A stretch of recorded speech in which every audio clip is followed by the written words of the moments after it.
Και όπως σας υποσχέθηκα, κυρίες και κύριοι, ναι, έχουμε στην τηλεφωνική μας γραμμή την Ευρωβουλευτή την Εύα την Καηλή, την οποία και την καλησπερίζω. Καλησπέρα, Εύα. Καλησπέρα, ευχαριστώ πάρα πολύ για την πρόσκληση. Τι κάνεις, πού βρίσκεσαι αυτή τη στιγμή? Είμαι στο αυτοκίνητο στη Θεσσαλονίκη πηγαίνοντας στο αεροδρόμιο για Αθήνα. Άρεσε, Εύα, να το ξέραμε να την κάναμε λίγο πιο νωρίς στη συνέντευξη, να σε είχαμε και από κοντά. Φαντάζομαι Αθήνα δεν ξέρω τι καιρό κάνει, εδώ διαπιστώνεις ότι η βροχή δεν έχει σταματήσει εδώ και πολλές ώρες. Και χθες που έφυγα από την Αθήνα τα ίδια ήταν. Α, πάρα πολύ ωραία. Λοιπόν, Εύα μου, εδώ πέρα επειδή έψαξα και εγώ τις τελευταίες μέρες πάρα πολύ και βλέπω ότι τις ευρωεκλογές του 2014 εκλέγεσαι βουλευτής με την ΕΛΙΑ, Δημοκρατική Παράταξη, σωστά? Σωστά. Τώρα διεκδικείς την επανεκλογή σου με το Κινάλ. Δεν ξέρω, έχω μπερδευτεί λίγο. Τελικά πόσο Πασόκ είσαι? Θα το ξεμπερδέψω. Λοιπόν, ήταν ΕΛΙΑ Πασόκ, τώρα είναι Κίνημα Αλλαγής Πασόκ. Ήταν διαφορετικές συμμαχίες. Η πρώτη είχε περισσότερους νέους ανθρώπους και κάποια στελέχη τα οποία επανήλθαν το 2014. Η δεύτερη συμμαχία, το Κίνημα Αλλαγής, ξεκίνησε και συνεχίζει να είναι μια συμμαχία με ανθρώπους από το ποτάμι, από τη Δημάρ, από τις κινήσεις πολιτών. Οπότε όλα είναι Παύλα Πασόκ. Κάποια στιγμή, διαβάζω, θα σε αλλάξω θέμα, κάποια στιγμή στο παρελθόν είχες κάνει κάποια ασφαλιστικά μέτρα εναντίον κάποιου θαυμαστή. Τι είχε συμβεί ακριβώς, το θυμάσαι? Δεν ξέρω, γιατί είχα κάνει νομίζω 2-3 φορές, είχα 2-3 προβλήματα. Ο ένας ήταν πολύ επίμονος, εμφανιζόταν παντού μπροστά, ακόμα και στις Βρυξέλλες. Ένας άλλος μετά χάθηκε, δεν ξέρω τι απέγινε, εμφανιζόταν σπίτι μου, στην οικογένειά μου. Τώρα έχω έναν άλλο που εμφανίζεται παντού στα συνέδρια, αλλά προσπαθώ να, επειδή ξέρω ποιος είναι, μένω μακριά, δεν ξέρω αν είναι. Ξέρετε, από αυτούς δεν ξέρεις πότε μπορεί να γίνει ανησυχητικό πραγματικά. Ο ένας ήταν κάπως απειλητικά τα μηνύματα που έστελνε. Αλλά είναι λογικό, όλοι οι άνθρωποι που έχουν μια έκθεση στη δημοσιότητα, μερικές φορές ο κόσμος μπερδεύεται, πιστεύει ότι είναι φίλοι τους ή έχουν το δικαίωμα να περιμένουν κάτι περισσότερο. Πες μου λίγο, γιατί εμείς είμαστε μουσικός σταθμός και θα ήθελα να σε ρωτήσω, μουσική ακούς? Βέβαια. Τι μουσική ακούς? Άμα πω τα πάντα θα πω υπερβολή μάλλον. Δεν μπορεί, κάπου θα έχεις μια αδυναμία. Κοίτα, ακούω λίγο παλιά μουσική νομίζω, ξένη μουσική, παλιά τα ωραία τα τραγούδια, τα κλασικά, Σινάτρα και τέτοια, ακούω πάντα γιατί με ξεκουράζει και με ηρεμεί. Δεν ακούω πολύ κλασική μουσική, ομολογώ, αλλά μου αρέσει επίσης πολύ. Και μου αρέσει να ακούω τα ελληνικά, ό,τι ελληνικά να είναι, ειδικά όταν είμαι Βρυξέλλες, γιατί μας λείπει λίγο η Ελλάδα. Α, η νοσταλγία σε έχει βγει στις Βρυξέλλες. Ξέρετε, παθαίνουμε και για 3 μέρες να πάμε, ψάχνουμε κάτι ελληνικό μπροστά μας. Είναι όλοι Έλληνες έτσι. Είναι πιο εύκολα βέβαια τα πράγματα τώρα από ό,τι παλιότερα που φεύγαν οι Έλληνες στο εξωτερικό, έτσι. Η επικοινωνία με την Ελλάδα είναι πλέον πανεύκολη. Δεν το συζητώ, απλώς πρέπει να σας πω είναι πάρα πολύ αστείο, γιατί το παθαίνω κι εγώ. Μπορεί κανείς να πάει Βρυξέλλες για 2 μέρες και να έρθει επίσκεψη και τη δεύτερη μέρα να θέλει να πάει σε ένα ελληνικό εστιατόριο. Το έχουμε μέσα μας, αυτό δεν αλλάζει. Ένα διαδικτυακό ραδιόφωνο πρέπει να σου πω ότι απευθύνεται πάρα πολύ σε νέους ανθρώπους και θα ήθελα να εξηγήσεις όσο μπορείς και όσο πιο γρήγορα μπορείς να εξηγήσουμε στους νέους ανθρώπους γιατί πρέπει τελικώς να κατέβουν να ψηφίσουν στις ευρωεκλογές. Εδώ στην Ελλάδα τις έχουμε λίγο παρεξηγημένες τις ευρωεκλογές. Έχουμε λίγο την γνωστή χαλαρή ψήφο με περίεργα αποτελέσματα στις ευρωεκλογές και με αποτελέσματα τα οποία δεν ταιριάζουν μετά στις εθνικές εκλογές. Γιατί πρέπει ένας νέος άνθρωπος, έστω ένας που πρώτη φορά ψηφίζει στα 18, 19, 20, να κατέβει στις ευρωεκλογές, να ψηφίσει? Λοιπόν, ωραία ερώτηση. Καταρχήν, μια που είστε και πολύ νεανικός και μουσικός σταθμός και ακούν τα παιδιά που έχουν μεγάλη σύνθεση με το διαδίκτυο, να πω το εξής. Παράδειγμα, διαφορετικές νοοτροπίες και λογικές. Υπάρχουν άνθρωποι που είναι προοδευτικοί, τους αρέσουν οι καινοτομίες, προσπαθούν να βοηθήσουν τα νέα επαγγέλματα που έτσι δημιουργούνται. Υπάρχουν πολύ συντηρητικοί, υπάρχουν αυτοί που δεν θέλουν να προχωρήσει η νέα τεχνολογία. Υπάρχουν αυτοί που θέλουν περισσότερη Ελλάδα και περισσότερη Ευρώπη. Υπάρχουν αυτοί που θέλουν μόνο Ευρώπη, δεν θέλουν εθνικά θέματα μπροστά. Υπάρχουν άλλοι που δεν θέλουν καθόλου Ευρώπη, θέλουν μόνο Ελλάδα.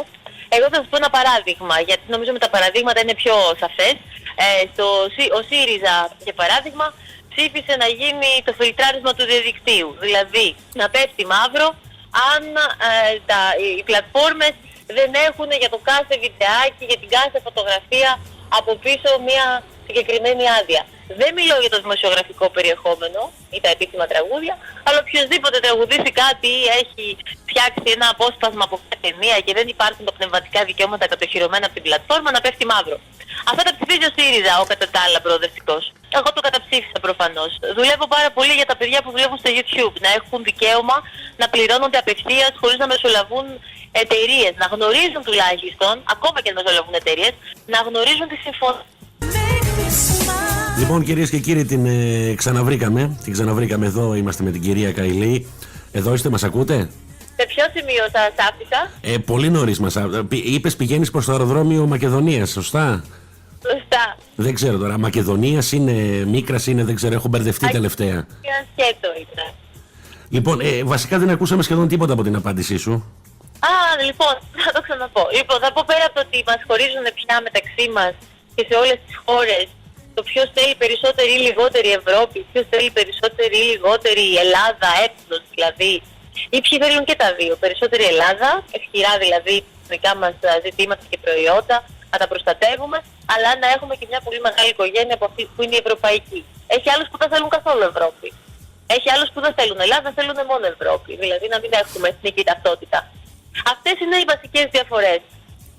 Και είπα λίγο περισσότερο για το φιλτράρισμα του διαδικτύου, ότι για παράδειγμα υπήρξαν βουλευτές, ειδικά από την κυβέρνηση ΣΥΡΙΖΑ, που υπερψήφισαν το φιλτράρισμα, να πέφτει δηλαδή μαύρο όταν δεν έχουν οι πλατφόρμες ελέγξει όλο το περιεχόμενο και δίνοντάς τους μεγάλη ευθύνη και μεγάλη δύναμη στις πλατφόρμες.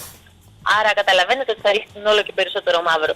Εγώ δεν το ψήφισα, δεν είμαι υπέρ αυτής της λογικής. Πιστεύω ότι πήγαμε σε ένα εξτρεμισμό στο διαδίκτυο, ότι δεν υπάρχει δηλαδή, το διαδίκτυο έχει μια μεγαλύτερη ελευθερία που νομίζω είναι και το κέρδος που μας έχει δώσει.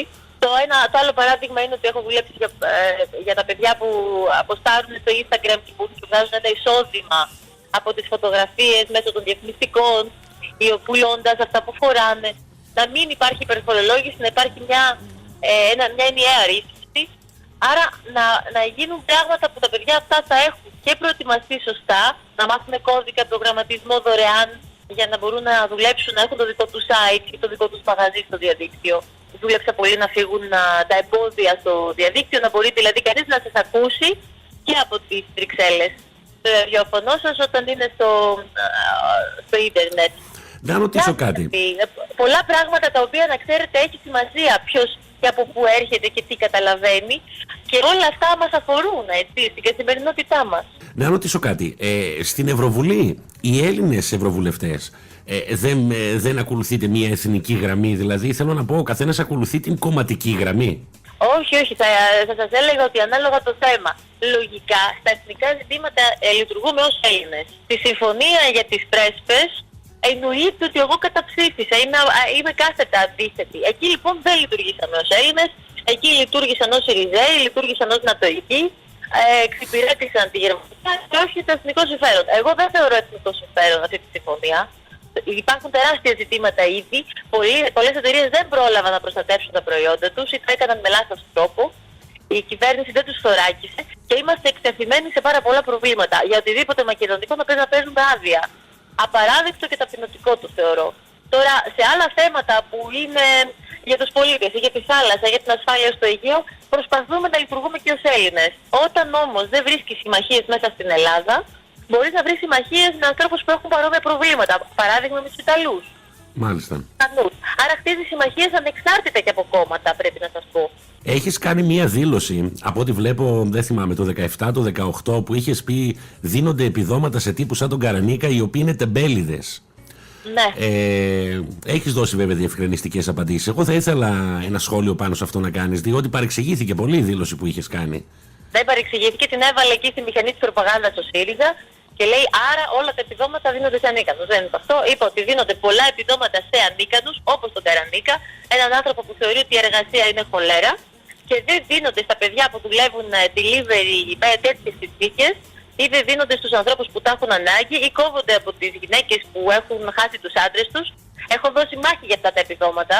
Οπότε νομίζω ότι όποιος το παρεξήγησε είναι προφανώς εξ του πονηρού για να προστατεύσει τον Καρανίκα, τον κάθε Καρανίκα που θέλει να πληρώνεται επειδή αρνείται να δουλέψει. Αρνείται. Όχι αυτοί που δεν βρίσκουν δουλειά. Έχει πολύ μεγάλη διαφορά. Θέλω να σε ρωτήσω κάτι άλλο. Οι αποφάσεις που παίρνονται στην Ευρωβουλή πόσο επηρεάζουν την ελληνική πραγματικότητα, την καθημερινότητα που ζούμε εμείς εδώ πέρα? Σχεδόν 80% των πραγμάτων που μας αφορούν, των αποφάσεων, λαμβάνονται εκεί. Από το να παίρνεις τηλέφωνο και τις χρεώσεις που θα έχεις, οι χρεώσεις του διαδικτύου, η υπερφορολόγηση που μπορεί να έχει κανείς, αν μπορεί να εισάγει συγκεκριμένα προϊόντα ή όχι. Ακόμα σας είπα για τις συντάξεις, για τα επιδόματα, όλα αυτά μπορούμε να τα θωρακίσουμε μέσω της Ευρώπης, πράγματα δηλαδή που έχουν να κάνουν με ανταγωνισμό, με εμπόριο, με εθνική ασφάλεια, πράγματα που αφορούν νομίζω τα πάντα. Τώρα τελευταία ακόμα και το προσφυγικό έχει γίνει κοινή ευρωπαϊκή πολιτική, δηλαδή προστασία των συνόρων. Για οτιδήποτε συμβαίνει εδώ συνήθως περνάει νομοθεσία από εμάς. Ακόμα και για την φορολογία των επιχειρήσεων, για το αν κάποιος μπορεί να έχει μια ιδέα. Ξέρετε ότι αν κάποιος έχει μια startup, μπορεί να μπει σε μια πλατφόρμα crowdfunding, να μπορέσει δηλαδή να μαζέψει χρήματα στο διαδίκτυο. Αυτό είχε περιορισμούς γεωγραφικούς, δηλαδή μπορούσες μόνο στην Ελλάδα. Πλέον μπορείς από όλη την Ευρώπη να χρηματοδοτήσεις από ανθρώπους που θα τους αρέσει, από όλη την Ευρώπη όμως πια, να χρηματοδοτήσουν την ιδέα σου. Μέχρι 8 εκατομμύρια. Ανοίγουμε λοιπόν σύνορα και μπορεί ο καθένας να έχει μια ευκαιρία πια σε μια πολύ μεγάλη αγορά και μια μεγάλη οικογένεια που δεν το είχαμε πριν από 5 χρόνια. Στην κεντρική πολιτική σκηνή, κυρία Καηλή, θα σας δούμε κάποια στιγμή, γιατί εδώ πέρα νομίζω ότι έχετε μια ατυχία λίγο. Τη μία φορά εκλεγήκατε, ήσασταν σε εκλόγιμη θέση, σας πήρε τη θέση ο κύριος Παπανδρέου. Τη δεύτερη φορά σας την πήρε τη θέση ο κύριος Βενιζέλος. Δεν ξέρω γιατί δεν σας πάει αυτό το θέμα. Να σας πω κάτι, γιατί είναι οι άνθρωποι που πάντα αδικούνται. Οι επιλογές γίνονται συνήθως με κριτήρια ποιος θα φωνάξει περισσότερο, αν είναι μεγαλύτερος θα έχουμε πελάδες, είναι οι άνθρωποι που εντάξει έχουν και άλλες ευκαιρίες. Κοιτάξτε, αυτά μας δυναμώνουν. Η πολιτική κανείς δεν μας είπε ότι είναι δίκαια, οπότε δεν είχα και άλλες απαιτήσεις και προσδοκίες. Εγώ προσπαθώ όταν εκλέγομαι να είμαι εκεί, αλλά δεν είμαστε και να την κατάσταση. Βγήκαν άλλοι συνάδελφοι, εργάστηκα, έμαθα πολλά. Τώρα στις ευρωεκλογές ψηφίζουμε σε όλη την Ελλάδα, αλλά δεν μπορώ να σας πω ότι μπορώ να σκεφτώ το αποτέλεσμα. Αν δεν είμαι, νομίζω ότι καλό είναι να πάρω 1-2 χρόνια να εργαστώ και να επανέλθω κάποια στιγμή όταν θα είναι διαφορετικές τις συνθήκες. Ποιο θεωρείτε ότι αυτή τη στιγμή είναι το μεγαλύτερο πρόβλημα στη λειτουργία της Ευρωβουλής? Το μεγαλύτερο πρόβλημα? Ναι. Θα σας έλεγα ότι ένα μεγάλο πρόβλημα που έχουμε είναι ότι δεν συμμετέχουν οι νέοι άνθρωποι. Και άρα βγαίνουν αποφάσεις για εμάς χωρίς εμάς. Ψηφίζουν οι μισοί περίπου Ευρωπαίοι πολίτες, θεωρώντας ότι δεν έχει σημασία τι θα ψηφίσουν. Βασικό πρόβλημα. Το άλλο πρόβλημα είναι ότι είναι πολύ ισχυρές οι βόρειες χώρες. Εμείς πηγαίνουμε χωρίς εθνική στρατηγική. Με ρωτήσατε προηγουμένως. Δεν υπάρχει εθνική στρατηγική. Υπάρχει προσπάθεια για εθνική συνεργασία σε συγκεκριμένα θέματα. Αλλά χωρίς να είμαστε καλά προετοιμασμένοι. Δηλαδή, επαφίεται σε εμάς το πώς θα το αντιμετωπίσουμε το κάθε θέμα. Παράδεκτο. Έχουμε τη στήριξη Ελλήνων φυσικά όταν χρειαστεί, αν εμείς τους φτιάξουμε, αλλά εθνική στρατηγική σχέδιο δεν υπάρχει. Πολύ σημαντικό. Αν υπήρχε, νομίζω ότι όλα θα ήταν αλλιώς. Και ξαναλέω, οι νέοι άνθρωποι πρέπει να ψηφίζουν, γιατί δεν θέλουν οι πολιτικοί να ψηφίζουν. Και πρέπει να στείλουν και μηνύματα ψηφίζοντας χρήσιμους ανθρώπους. Όχι τους πιο γνωστούς ή τα τζάκια ή τα ρουσφέτια, να ψηφίζουν ανθρώπους που είναι χρήσιμοι για το μέλλον τους. Πιάνομαι από τις τελευταίες δηλώσεις που έκανε ο Πρωθυπουργός, ο κύριος Αλέξης Τσίπρας, τελικά, και θέλω να σας ρωτήσω, εσείς κρατάτε τη σημαία του Πασόκ με το αριστερό χέρι ή με το δεξί? Εμείς το κρατάμε με το πατριωτικό χέρι του Πασόκ, είναι μια πατριωτική παράταξη. Γιατί μας μπέρδεψε λίγο ο κύριος Αλέξης Τσίπρας στις δηλώσεις που έκανε. Γιατί τι είπε και σας μπέρδεψε? Μας μπέρδεψε για το Πασόκ, το οποίο πρέπει λίγο μια αναβάθμιση ήθελε να το φέρει εκεί που μάλλον τον βολεύει. Κοιτάξτε, ο κύριος Τσίπρας είναι ένας ιδεολογικός αχταρμάς. Δεν έχει ιδεολογία.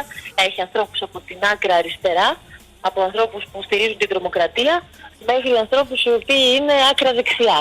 Οι οποίοι είναι βασιλικοί, δεν πιστεύουν ότι όλοι οι άνθρωποι είναι ίσοι, πιστεύουν ότι οι ανισότητες είναι φυσιολογικές.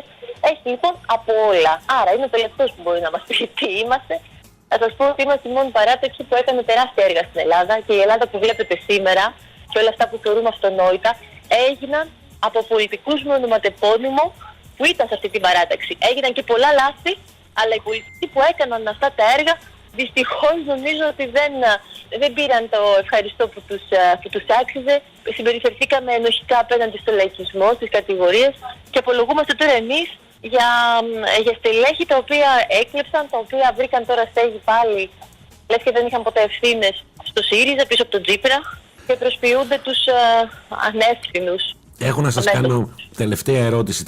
Έχω πολλούς ακροατές οι οποίοι μας ακούν από Αγγλία και θέλουν την άποψή σας για το τι συμβαίνει τελικά με αυτό το περίφημο Brexit. Ξέρω ότι όλοι το ξέρουμε ότι έχει πάρει παράταση το όλο θέμα. Ποια είναι η δική σας άποψη? Έχω δει ότι εδώ στο Facebook πολλές φορές έχετε κάνει αναρτήσεις και έχετε εξηγήσει τη δική σας άποψη. Κοιτάξτε, δεν νομίζω ότι θα προχωρήσει εύκολα το Brexit. Ήταν μια υπόθεση που ό,τι και αν γίνει θα χάσει η Βρετανία. Η Βρετανία προσπαθεί λοιπόν να κάνει μια συμφωνία που θα κερδίσει. Δεν υπάρχει τέτοια συμφωνία. Γιατί όταν συνεργάζεσαι σε μια χώρα και έχει τόσα πλεονεκτήματα, το να μείνεις μόνος σου έχει μόνο μειονεκτήματα.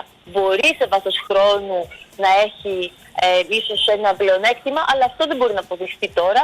Οπότε θα είναι μια κακή συμφωνία. Οπότε το θεωρώ πάρα πολύ δύσκολο να προχωρήσει. Πιστεύω λοιπόν ότι είναι και ένα μάθημα σε όλους τους Ευρωπαίους, ότι μαζί μπορούμε περισσότερα. Μην ξεχνάμε ότι δεν είμαστε μόνοι μας στον κόσμο. Υπάρχει η Κίνα, η Αμερική, υπάρχει ανταγωνισμός, υπάρχουν σκληρά καθεστώτα που αν έχεις διαφορετική άποψη σε βάζουν σε 4 υπόγεια και σε κρατάνε φυλακισμένο για να εκλέγονται πάντα δημοκρατικά κάποιοι άλλοι. Υπάρχουν καθεστώτα ακόμα και στην Κίνα που παρακολουθούν τους πολίτες και αν δεν είσαι καλός με την κυβέρνηση μπορεί να μην έχεις δικαίωμα πρόσβαση στα δημόσια μέσα μεταφοράς. Λοιπόν, σε αυτόν τον κόσμο ζούμε, να τιμήσουμε λίγο και τι καταφέραμε στην Ευρώπη, να κάνουμε δημιουργική κριτική και να πάρουμε το μέλλον στα χέρια μας, γιατί όλα τα μπορούμε. Εγώ όταν ξεκίνησα στην πολιτική μου έλεγα δεν μπορείς, κάτσε σπίτι σου, τι πας να κάνεις, τι πας να βλέξεις.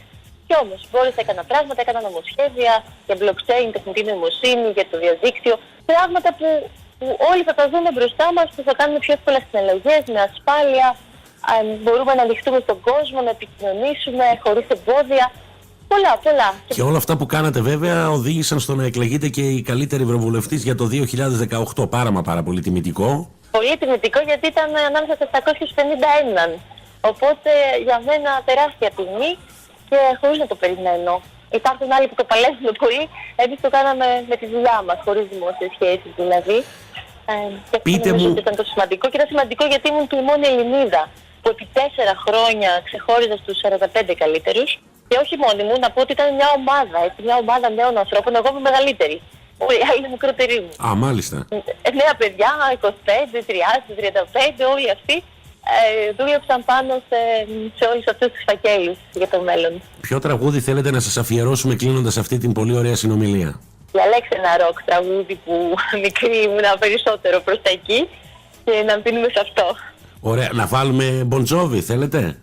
Πολύ, ναι. Πολύ ωραία. Λοιπόν, με αυτό το τραγούδι θα σας αφήσουμε και θα ήθελα να σας ευχαριστήσω για αυτή την πολύ ωραία τηλεφωνική επικοινωνία που είχαμε. Ωραία, φρέσκια και ευχάριστη. Εγώ ευχαριστώ πολύ. Να είστε καλά. Καλό ταξίδι να έχετε. Να είστε καλά. Γεια.